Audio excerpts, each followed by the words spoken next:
बिस्मिल्लाहिर्रहमानिर्रहीम। अस्सलाम वालेकुम व्यूअर्स, उम्मीद है आप सब खैरियत से होंगे। मैंने फ़ील किया कि एक लैंग्वेज बैरियर है। उर्दू में वीडियोस बनाऊंगा ताकि मैं भी बेहतर तरीके से कन्वे कर पाऊँ और आप लोगों को भी बेहतर समझ आए।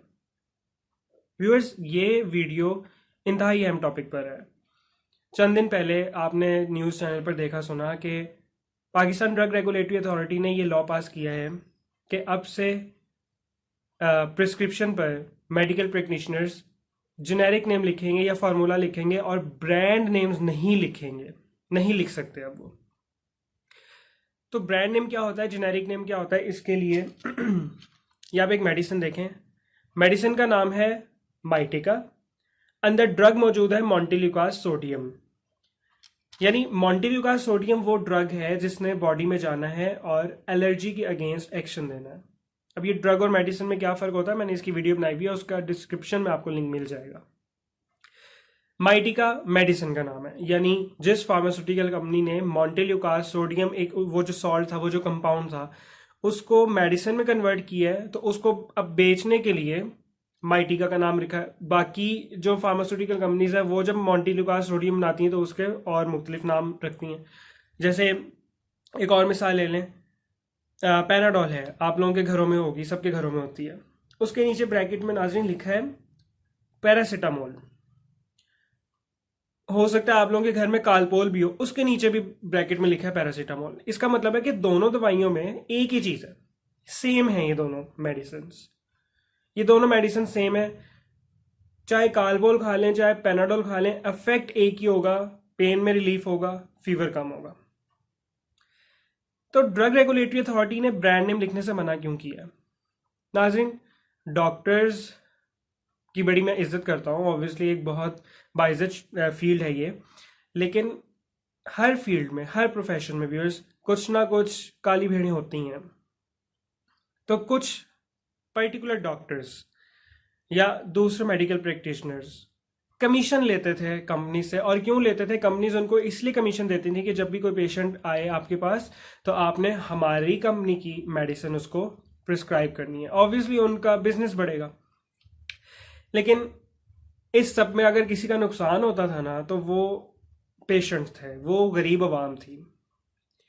क्यों?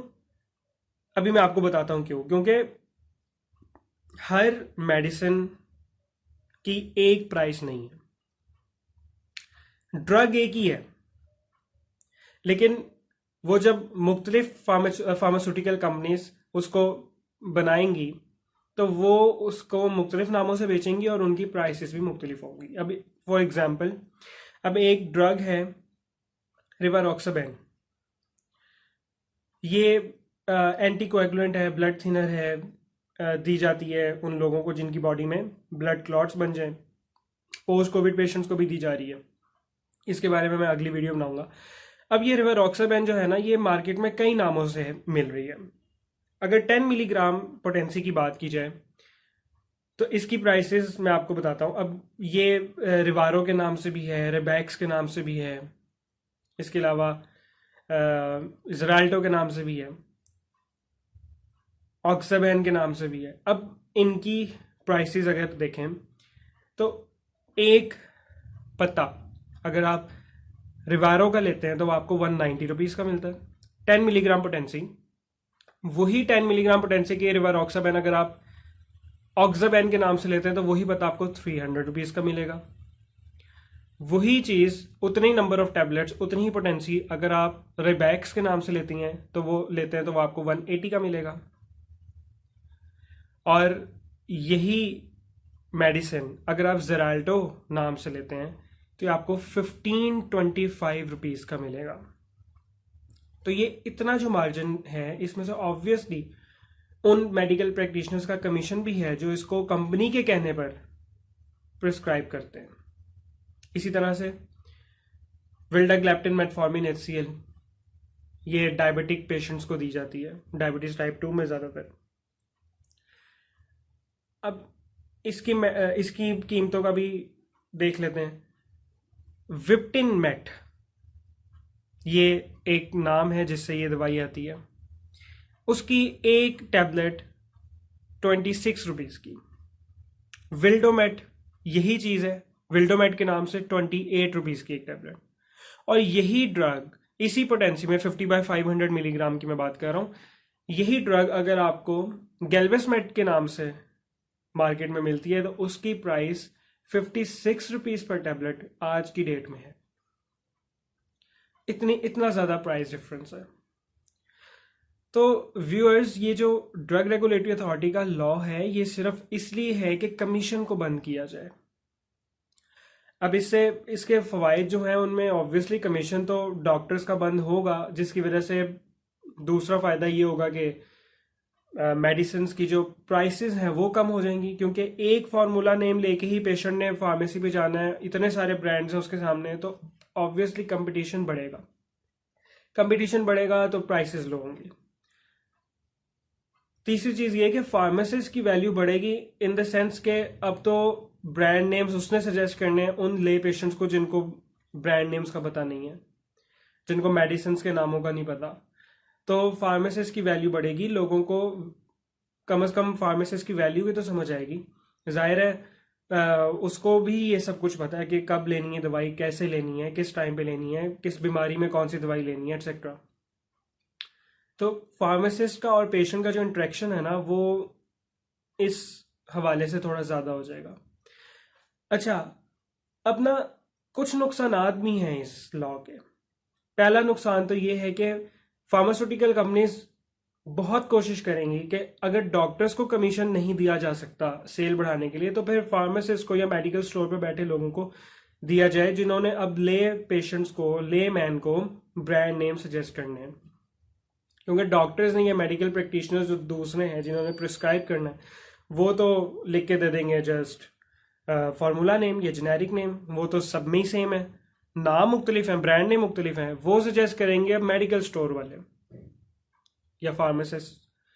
तो उनमें उनकी तरफ ये शिफ्ट हो सकता है कमीशन। एक तो इसका नुकसान ये, दूसरा ये कि अगर एक मेडिसिन सस्ती है और एक मेडिसिन महंगी है तो इसका मतलब हरगिज़ नहीं है कि वो जो इजाफी रकम एक कंपनी ले रही है वो सिर्फ कमीशंस की मद में जाएंगी।